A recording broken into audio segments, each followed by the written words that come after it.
mbokk yi asalaamaaleykum ñu ngi nuyu waa Sénégal yëpp di nuyu waa àdduna bi yëpp di nuyu aussi waa Casamance particulièrement ville de Ziguinchor bi nga xam ne yàlla def na may weer di souhaiter ñëpp une bonne fête de Tabaski muy l'une des fêtes les plus importantes ci Sénégal ak ci àdduna di leen ñaanal di ko ñaanal suñu bopp ñu fekk ko ak yu bëree bëri te mu ànd ak barke ànd ak wërsëg ànd ak wér-gu-yaram waaye ànd ak jàmm surtout ndax lu waaye am tam jàmm rek je crois que am na ci manqué yu bëri di wax tamit ni fête bi ni mu waroon neexee en tout cas ci ñun neexee ko noonu parce que jamono jii ñu koy feete am na fii ci Casamance diggante Ziguinchor ak Bignona ñaari famille yoo xam ne ñu ngi dund naqar te dara tegu leen ko dul assassinat mooy rey boo xam ne rey bu nit tey la ñu def ko ci seeni doom mooy li xewoon ci manifestation pacifique waaye Macky Sall joxe ndigal pour ñu tiire ci ay nit ñoo xam ne yow ñu woon gànnaay yow ñu woon dara li ci gën a métti nag mooy gannaaw liñ leen faagagalee ci anam boobu ba jamono ji ñu toll seeni mbokk mënuñoo jot ci seeni néew pour mu leen denc ñuy wax nag Sénégal ni nañu arbitre nañu anticiper ci yenn yi balaa muy jur loo xam ne dina doon musiba ndax tey procureur mi ngi nangu ay néewu jàmbur procureur Ziguinchor jamono jii ñuy wax moom ma nga dem toog Dakar ak njabootam di tabaski waaye bàyyi ñii ak seen naqar boo jëlee kaaw bi ñoona bi ba léegi lànk nañu ne duñu delloo néew waaye lànk nañu wax sax nit ñi lan moo rey xale bi li ñuy wax genre de mort boo ñëwee fii si Picoon dañoo def seen rapport te def nañu autopsie ne xale bi di ko rey du bal waaye arme blanche ñu ne leen kon yoon may nañ ñu def ñuy wax contre expertise te contre expertise boobu famille bi am na sañ-sañu jaare ci avocat am tànn ak expert ñu tànn ak expert boo xam ne ci ñi gën a xarañ la ci Sénégal ndax chirurgien la médecin légiste la waaye moom mooy le deuxième expert en balistique au Sénégal procureur lànk ne famille bi amul droit tànn expert ne day bind ordre des médecins pour ñu tànnal ko noonu expert mooy li mu dooroon te teg ko ci loo xam ne du dëgg ndax xam na ni xale bi dañ ko dóor bal te force de sécurité ñoo ko dóor bal lii injustice la ba famille yooyu tey xamuñu lan la ñu tabaskee waaye muy benn injustice yu bëree bëri mooy saa su dara amee rek fii Casamance rawatina Macky Sall dina yónni ay itam ne leen dóor leen ay fetal ñu rey ay nit diggante mars 2021 ak tey 2022 juróom ñaari xale rey nañ leen ci manifestation yoo xam ne yoruñu gannaay yoruñu dara loolu moo tax ma feddal li ma waxoon mooy Macky Sall dafa am problème ak Casamance ndax président de la République warul doxalee noonu ak benn pàcc ci réew te lii amul feneen fu muy am ci Sénégal waaye mu gën a garawati tey ku ñu jàpp ci manifestation Dakar li ñuy njëkk a laaj mooy ndax Casamance keroog dem nañu ci procès bi ñuy déglu nit ñi kenn ci xale yi ñëw na taxaw ci kanamu juge bi ak kanamu procureur Dakar ne ko biñ ma jàppee dañ ma laaj bi ma tudd laaj ma sama carte d'identité ma santu Casamance ñu dugal ma ci fourgon ne ma yéen ñëpp ay rebelle ngeen loolu suñu force de vote est-ce que loolu moo war a doon seen taxawaay te loolu mosul am fii ci Sénégal bi Sénégal di nekk Sénégal bu léegi yu mel nii nag suñ ci anticipé wul yàq na ay réew yu bëree bëri ñii di wax nag naan Ousmane Sonko li mu wax dafa garaw dama ne quand on n'a pas le courage de dénoncer l'injustice il faut avoir la pudeur de se taire quand on dénonce l'injustice. Man kenn mënu maa booleeg Sénégal yàlla li ma may ci Sénégal defe naa du ma ne kenn am ko lépp waaye néew nañu ko am ñiy wax ñëpp bu ñu àndoon Bawol maa leen ëpp mbokk Bawol bu ñu àndoon Siin maa leen ëpp mbokk Siin bu ñu demoon Saalum noonu bu ñu demoon Gànjool maa leen fa ëpp mbokk bu ñu demoon Waalo maa leen fa ëpp mbokk parce que yàllaa ma may loolu ci ñi mu boole ci samay parents ba ma bokk fépp kon man mënuma am xalaat luy xaajale Sénégal waaye bu ma amee sañ-sañu taxaw fii Casamance wax li ma wax te doo dégg benn voix autorisée bu Casamance bu ne d'accord ma ak Ousmane Sonko c'est parce que dafa doon sentiment bu profond fi bu nit ñi di dund stigmatisation bi te lépp ci nguuru Macky Sall moo tax Sénégal yépp lay woo muy kuy Fuutaanke kuy Saalum Saalum kuy Bawol Bawol kuy Siin Siin ak foo bokk ne ñëpp jóg taxaw jàpp loxo Macky Sall ci lii mu commencé te instrumentalisation politique moo ko ci tax a jóg ndax dafa njëkk a commencé ci nedd ku bandum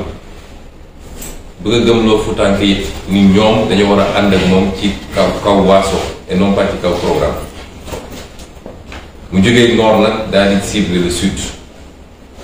li may wax nii ku ñëw Casamance wëral fii lépp nga def sa sondage di nga xam ndax def du doon sentiment global baat boo dégg mu jib wax savano mooy ñi ànd ak Macky Sall te poñetu àdduna poste yi ñu leen jox moo tax ñooñu nag li ma leen wax mooy nañu lekk li ñuy lekk te noppi ndax doo dégg mukk ñu ne yu mel noonu am na Casamance ñu ñëw taxaw ci kanam wetu population yi ma saw leen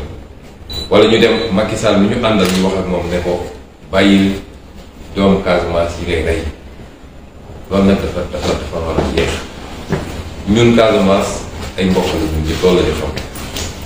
suñu wax Casamance buñ ko ramalee ci benn ethnie waaye dañ koy ñaanal fii am na quartier bu tudd Alwaar samay maam alpulaar yi ñoo ko fi sànc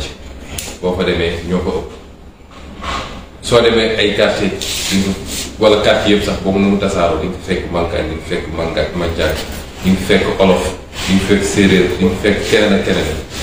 loolu fii rek la am ñun amuñu problème yooyu waaye nag dañu jàpp ni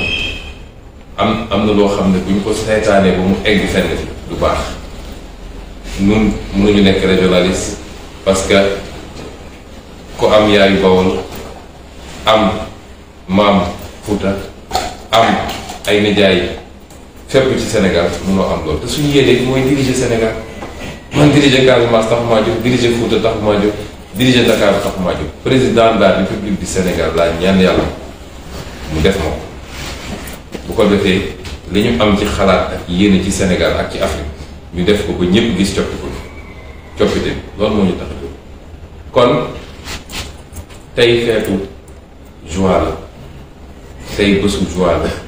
bésu mbégte la bésu bànneex la waaye am na tey ay Sénégalais yoo xam ne amuñu bànneex boobu te leen ko xañ mooy li ñu faat seeni doom ba pare nangu seeni néew ni duñ leen ko delloo loolu bu ko dénoncé wul rek ngeen jégal mu ci kàddu gi doon ci dëkk ñuy wax tamit waa Ziguinchor ñi nga xam ne ñooñu wóolu ba dégg ñu mairie bi ñu leen di dellu gërëm ci confiance boobu am na liggéey bu ñu sumb waa Ziguinchor yëpp a koy gis juróomi weer rek lañu defagum ci mandat bi te fu ñu jëm bu soobee yàlla Ziguinchor dina soppi ndax li ñu suñu gis-gis leer na suñu programme xam nañ ko ñoo ngi teg jéego yi nga xam ne moo ñu war a yóbbu fi ñu bëgg a jëm ñépp ñu gis li xew ci dëkk bi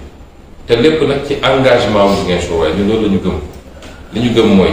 ni ñu ko gëmee fii lañ ko gëmee ci Sénégal tàllal loxo di yelwaan suba ngoon loolu defar bu réew lii defar réew mooy waa réew mi takk seen digg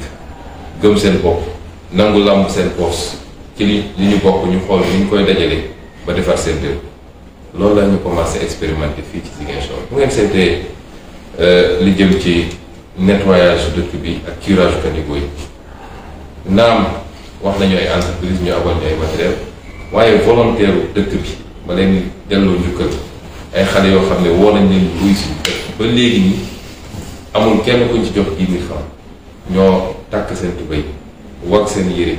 dem dugg ci caniveau yi dugg ci marché yi defar dëkk bi ba tey jii ñëpp xam ne li muy taw si coor bëri na waaye ñu ngi sant yàlla bi mu commencé taw ba léegi kenn déggul ni inondation amagul na ñu ñaan yàlla mu continuer noonu lañ ko fas yéene def ci leneen ak leneen ak leneen ba nga xam ne ñun waa dëkk bi ñooy defar suñu dëkk loolu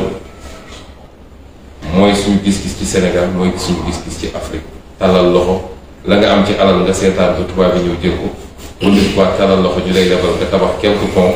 quelques yoon ñu naan félicitation te bor ba war a fee des suñuy sët ak suñuy sëtaat di ko fay loolu bokkul ci suñu gis-gis ci politique suñu gis-gis mooy alal gi ñu yàlla jox nañ ko téye d'abord ci or ci pétrole ci zircon ci leneen ak leneen gannaaw bi ñu ko téye ba mu dëgër ñu xool nuñ koy liggéeyee ba mu baax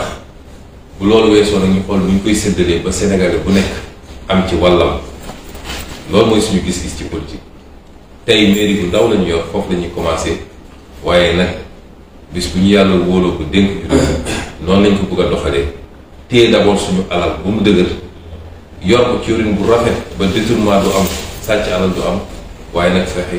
ba ñëpp jot si loolu mooy suñu programme toujours ci Ziguinchor li may wax mooy tappal yi fi daan am jeex na man dama di maire boo xam ne neexaluma kenn population yi ñoo ma fal pour ma defar dëkk bi ci loolu laay liggéey nañ ma ko sante it dafa am ay règles yoo xam ne dañ ko tëral règles yooyu du ma ci mus a wàcc ku yaakaar ni yiñ doon def di def ay fausse facture dem commander ay ceeb rocc fekk xaalis bu ngay jëlaat ci suuf di ko distribuer wala def ay montage pour génne xaalis di ko distribuer nit ñi loolu du am ci man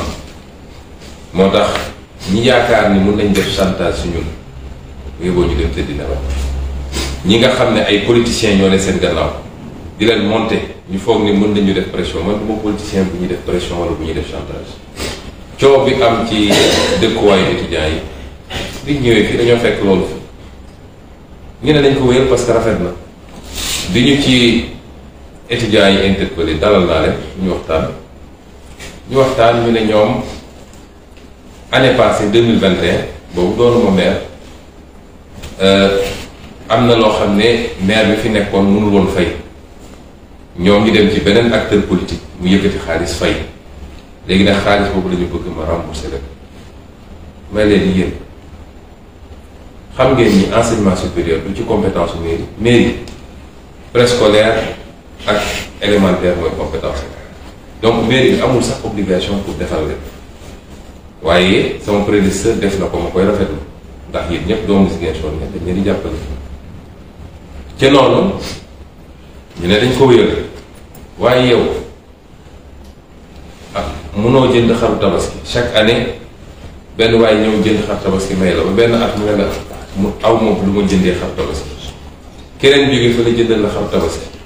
tabaski weesu nga dellu si ne ko léegi danga may rembourser xar bi ma këlee jëndal loolu est-ce que jaadu may leen li ñuy fay ba pare weesu na il faut s'orienter vers l'avenir amee lu ñu kenn dara bailleur bi bu ñu interpellé dinañ ko fay tout de suite ci sa trimestre semestre bi nga xam ne moo dul parce que par 6 mois lañ koy fay kon loolu lan moo ci war a andi coow néew ñu leen bu ñu leen fayal loyer bi nañ ko fay man du ma def trésor ay faux mandat pour génne xaalis liquide di ko jox ay étudiants loolu du musa am mandat la ñuy def sur la base d'une facture d'un bailleur ñu fay bailleur bi man noonu lay fonctionner te facture boobu moo ko fi andi moo tax chantage boobu ci doon essayé def pour ñu yëkkati 5 millions jox leen ma fekk waxaat ko fii léegi moom mos a yëkkati 5 millions en espèce di ko jox ay étudiants ñu dem ci ko séddu bi ñu ne ñoom dañoo bëgg a defar ay lits superposés dama leen ne andi leen débit bi mairie bi xool nu mu leen di jàppale ngeen def lits superposés waaye xaalis lu ma ko génne di leen ko def waaye nag comme ñu ngi bëgg a andi coow décision bi ñu jël mooy bind naa le bailleur ba pare jaare naa ko par huissier le 2 novembre le contrat bi di jeex bu soobee yàlla le 2 novembre dañuy résilier contrat bi parce que amuñu benn obligation pour donner un numéro à des étudiants. dinañ seet nag les étudiants les plus nécessités ñi nga xam ne ñu ngi ci ay jafe-jafe dinañ leen jox dans le cadre des aides sociales des bourses yu leen di jàppale foofu ñu nekk ci Dakar. yeneen étudiants yi nga xam ne jëlal nañ leen logement muy Bambey ak Saint-Louis dinañu continuer fay les logements ni ñu ko doon fayee. loolu parenthèse bu ndaw rek la woon ndax samay collaborateurs gaaral nañ ko ba pare waaye dama bëggoon rek wax nit ñi ni ma koy defee fii laa koy defee bis bu ñu yàlla dénkee réew mi man du ma ko ñuy def chantage du ma ko ñuy menacer daw ma ci gannaaw électeur ba tax may def dul yoon tant que je serai maire de Ziguinchor les procédures seront strictement respectées. fi may daanelee nag mooy lancer un appel aux Sénégalais de tous bords parce que le Sénégal est en danger il faut que nit ñi xam ko le Sénégal est en danger te li andi danger bi mooy li ñu amoon ci base équilibre social depuis 12 ans depuis 10 ans maintenant c'est compromis parce que mosuñoo gis ci Sénégal ñu instrumentaliser comme ça discours boo xam day dem ci diine wala dem ci xeet wala dem ci région te loolu mu ngi xewee ci Macky Sall le Sénégal est en danger parce que am nañ fi président boo xam ne constitution may ko mu def ñetti mandat waaye ñëpp xam nañ léegi ni dafa bëgg a def ñetteelu candidature yéen ñëpp gis ngeen déglu document bi ñëpp publié mu tasaaroo ci àdduna bi yëpp mooy dem na jël benn cabinet américain di ko fay xaalis bu dul jeex ci suñu xaalisu réew ay milliards la koy fay pour kooku wër àdduna bi dem wax ak président yi dem wax ak milieu d'affaires yi ci àdduna bi pour convaincre ñooñu ni moom Macky Sall war naa def ñetteelu mandat parce que candidat bu baax la waaye convaincre ñooñu ni Ousmane Sonko ak keneen ak keneen des opposants dañoo bañ occidentaux yi dañoo bañ intérêt étranger yi ay terroristes lañu ay lii lañu ay lël lañu kon moom yéeneen gi amatul lam-laame ni dafa bëgg a forcer pour am ñetteelu mandat li Sénégalais yi bañaloon Abdoulaye Wade ba ay bakkan rot ci te ñépp xam ni buñ ci tollee ba mu def ko mën na jël fitna bu rëy ci réew mi dana ko jël sax moo tax appel bi may lancer Sénégalais yi mooy loolu mën nañ ci musal suñu bopp Sénégalais yi lay waxal loolu mën nañ ci musal suñu bopp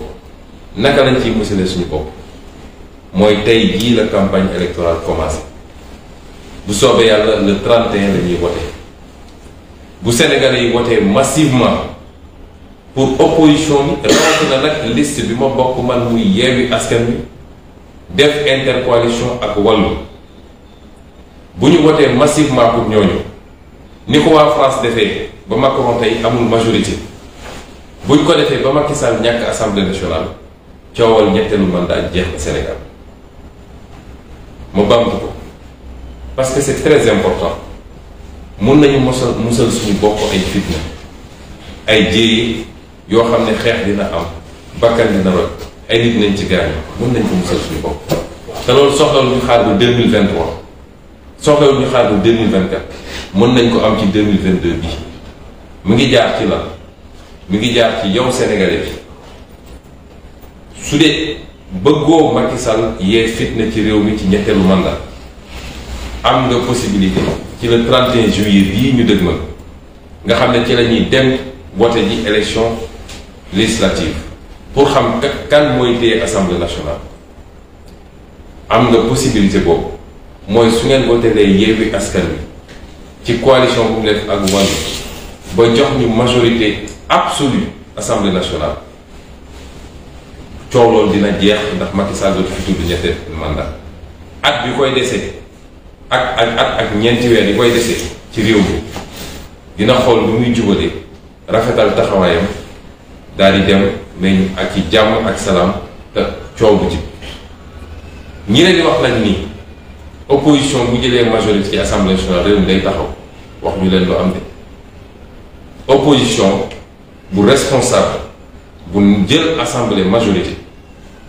loolu may réew loolu may réew ki nga xam ne moom la ñu jiital ci boppu réew mu xam ni amul sañ-sañ boo xam ne lu ko neex def ci réew mi amatul sañ-sañ ku ko neex mu dóor ku ko neex mu tëj ku ko neex mu jox ko ay milliards ci alal réew mi lu ko neex mu signé loolu amatul sañ-sañ bi loolu mooy andi équilibre ci réew mi bu dee nag gannaaw dàq fitna bi mu tudd bu dee yéen Sénégalais bëgg ngeen am lu leer nañ ci réew mi ni ñu ko yore woon ci jamono jooju yëpp te lu ñu mën a taxaw ci ay commission d'enquête parlementaire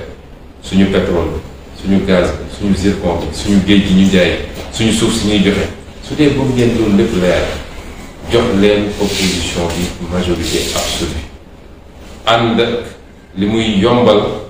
Macky Sall dootul ñeme yëkkati kàddu bu mu waxee lu jëm ci 3e mandat ci Sénégal kon élection bi ñu dëgmal moo ëpp solo sax élection 2024 ndax moo mën a musal Sénégal ba faw ngeen war a xam nag ni àdduna yépp mu ngi jël bëtam teg ko ci Sénégal àdduna yépp ñii parce que seeni intérêt yu rëy rëy la yoo xam ne Macky Sall signal na leen ay contrat yoo xam ne yu bon a bon ci Sénégal la waaye lu baax a baax ci ñoom la ña ca des parce que am nañu njàqare ci démocratie ak stabilité Sénégal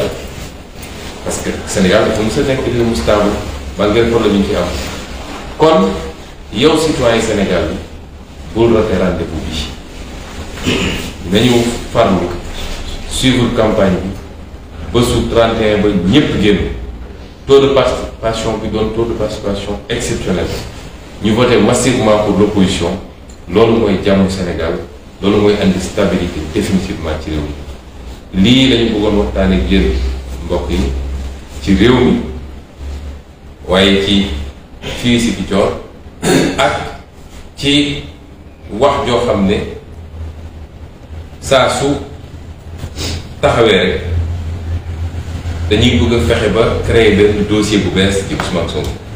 may wax nag ni man kenn mënu maa booleeg Sénégal man ak Sénégal mooy jën ak géej gi man fu ma dem ci Sénégal sama kër la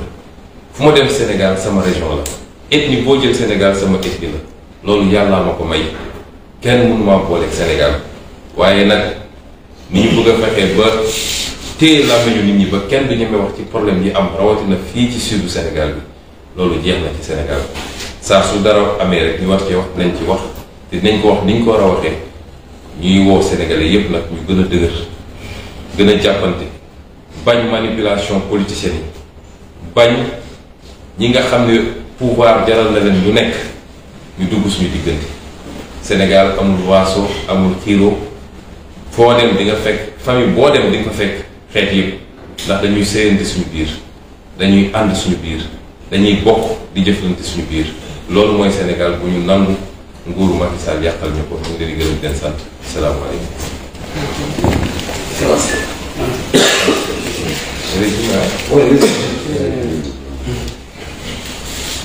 Chers compatriotes sénégalais,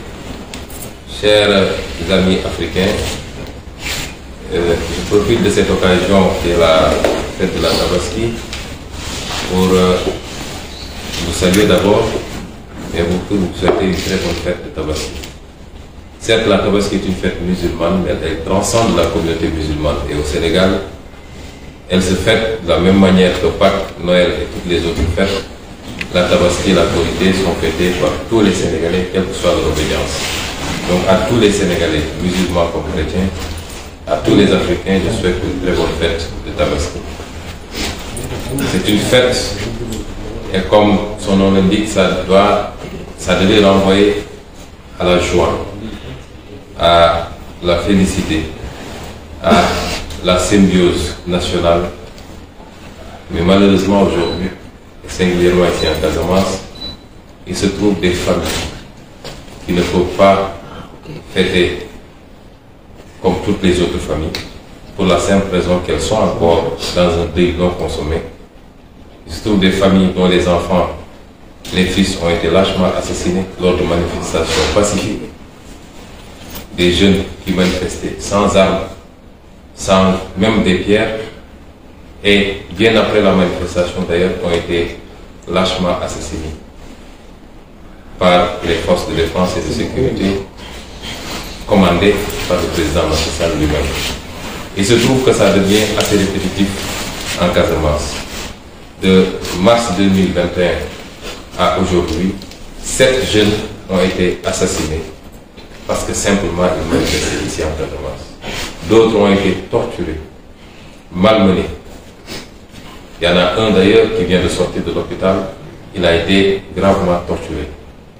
Cela est inadmissible, il faut y mettre un terme. Mais au-delà, ce qui se passe, c'est cette stigmatisation des Casamancés. Et quand je parle de Casamancés, ça va au-delà d'une ethnie.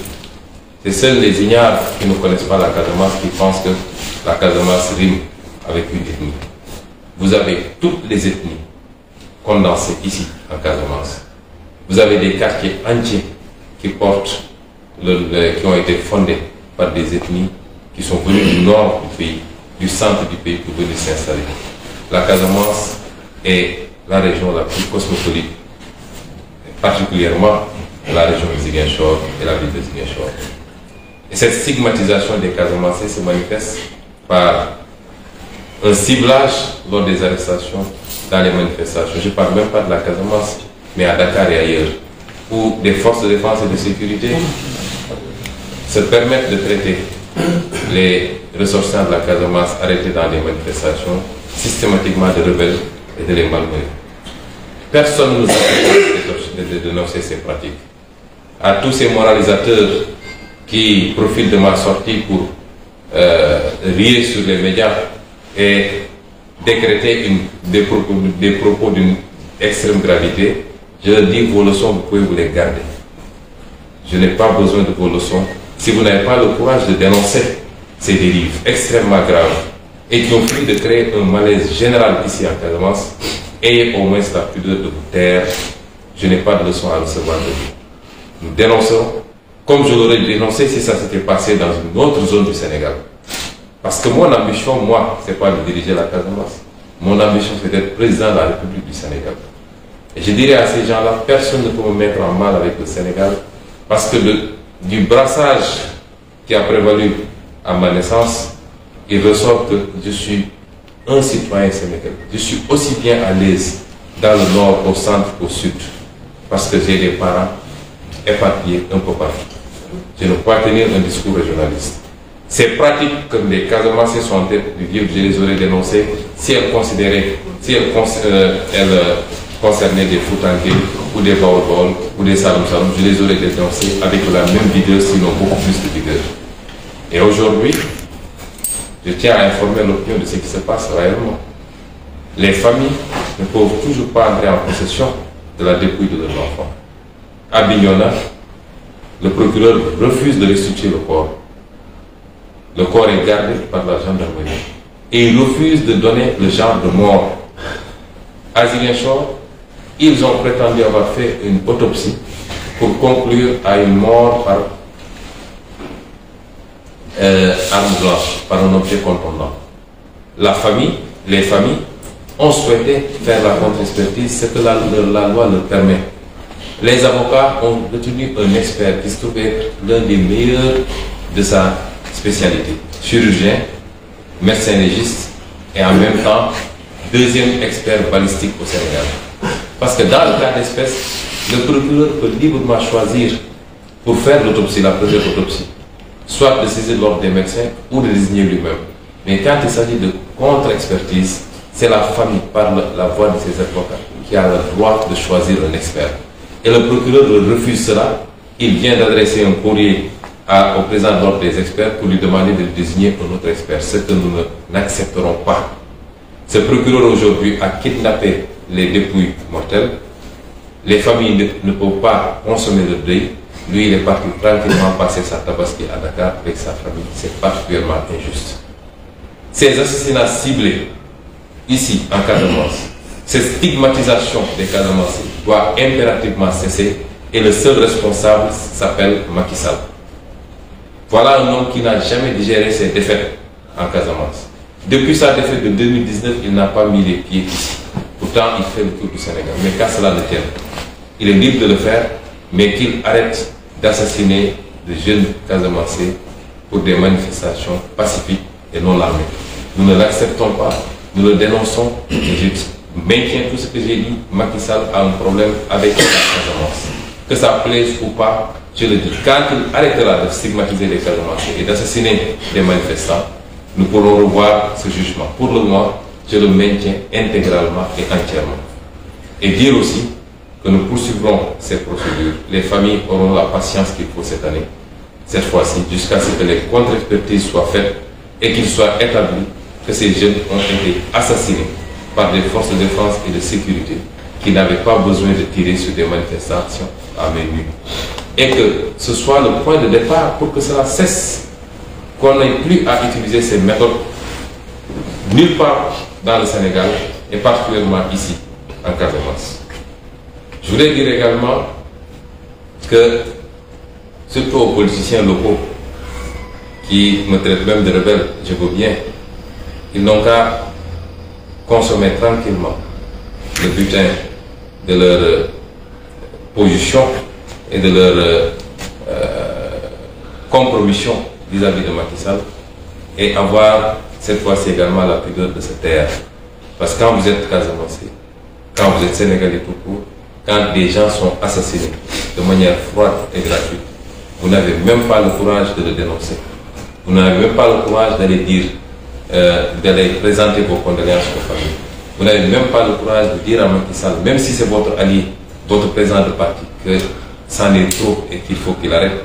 Vous devez avoir la pudeur de vous taire. Je vous dirais que moi, je suis venu à Ziguinchor pour faire un travail et je vais le faire, s'il plaît à Dieu, avec des résultats probants. Le niveau du débat politique n'est pas à ce niveau-là. Il a prié à telle mosquée ou à telle autre mosquée. Il refuse de prendre mon mouton ou mon cochon, etc. Ça, ce n'est pas un débat politique. Je n'ai pas du temps à faire avec ces débats mineurs. J'ai un mandat des Ziguinchorois. Je serai au service des Ziguinchorois entièrement, mais dans la droiture et dans la vertu. Ce que j'ai toujours appris, ce que je me suis toujours évertué à faire, ce qui a fait que j'ai fait 15 ans de service public aux impôts et domaines. Personne ne pourra vous dire que j'ai une fois flanché dans les procédures. J'ai une fois flanché pour avoir été corrompu, ou alors que je me serais livré à de la concussion. C'est la même chose que j'appliquerai ici à Ziguinchor et demain c'est la même chose que j'appliquerai si je suis président de la République du Sénégal. Instrumentaliser des jeunes étudiants qui manipulent d'autres étudiants et qui ne leur disent pas la vérité, c'est des méthodes qui ne marchent pas avec moi. Ce qui s'est passé avec les étudiants, vous l'avez suivi, j'en ai tiré une conclusion. Nous n'étions pas tenus de faire parce que nous n'avons pas de compétences en matière d'enseignement supérieur. Nous voulons bien aider, mais si ça se transforme en manipulation politique, j'ai décidé simplement de résilier ce contrat à partir du 2 novembre et à la place de voir des étudiants vraiment nécessiteux qui sont dans certaines situations et de leur allouer des bourses d'études pour les aider à supporter les difficultés d'existence à Dakar particulièrement. Pour les autres, nous maintenons les logements qui ont été pris particulièrement à Bambey et à Saint-Louis. Je voudrais dire à ces acteurs politiques que la politique c'est autre chose, c'est les idées, c'est les programmes, mais la politique c'est surtout conquérir la confiance des populations par un discours et par un comportement. Ce n'est pas en allant piller des caisses là-bas à partir des responsabilités qu'on occupe, venir distribuer de l'argent à gauche, à droite, qu'on va conquérir cette confiance des populations. S'ils ont du mal à suivre le rythme que nous leur imposons, cette autre façon de faire de la politique, je ne suis pas responsable, je suis désolé. Et les choses vont changer, ça va commencer ici, et s'il plaît à Dieu, ça va aller plus loin. Je voudrais également lancer un appel aux Sénégalais parce que c'est extrêmement important. Nous savons tous maintenant que Macky Sall est décidé à faire un troisième mandat. Et décidé à déposer une troisième candidature. Parce que troisième candidature ne rime pas avec troisième mandat. Le président Abdoulaye Wade avait décroché sa troisième candidature, il n'a pas obtenu un troisième mandat. Nous savons tous que Macky Sall est décidé à faire une troisième candidature. Et nous savons tous que ce sera le début d'une instabilité chronique dans ce pays. Parce que ce que les Sénégalais n'avaient pas accepté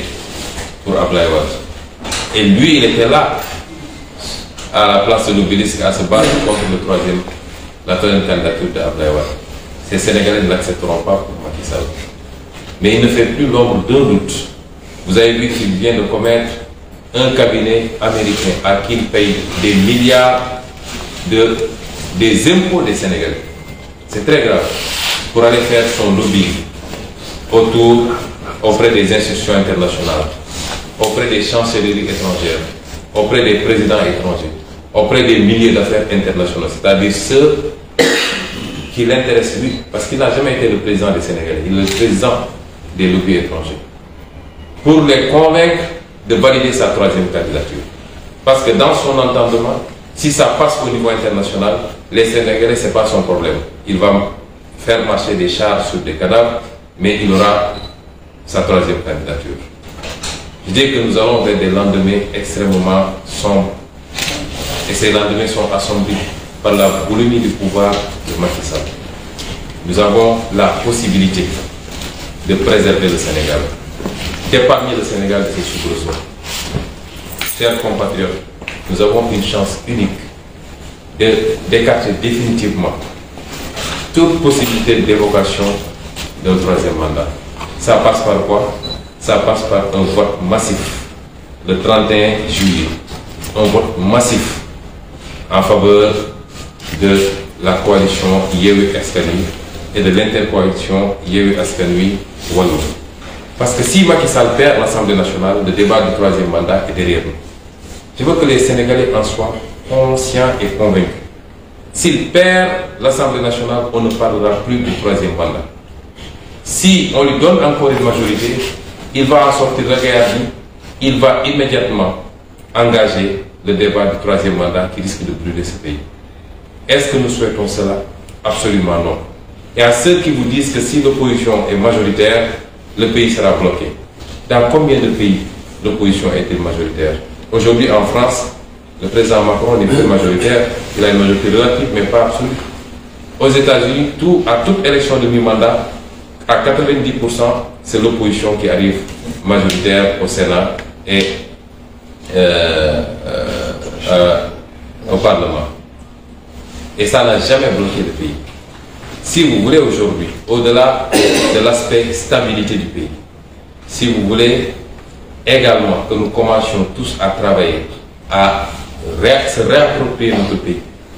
à avoir toute la lumière qu'il faut sur la manière dont ce pays a été géré, particulièrement dans la gestion de ressources naturelles, par rapport à la corruption. Vous entendez des proches du président qui gardent des milliards dans le chambre, alors que le Sénégalais, le petit Gogol, ne peut pas se payer un mouton. Par rapport à la gestion de tous les secteurs socio-économiques de ce pays, il faut confier l'Assemblée nationale à la majorité. Ce sera confier l'Assemblée nationale à l'opposition. Donner la majorité à l'opposition. Ce sera une opposition responsable qui ne bloquera pas le pays, mais qui encadrera les pouvoirs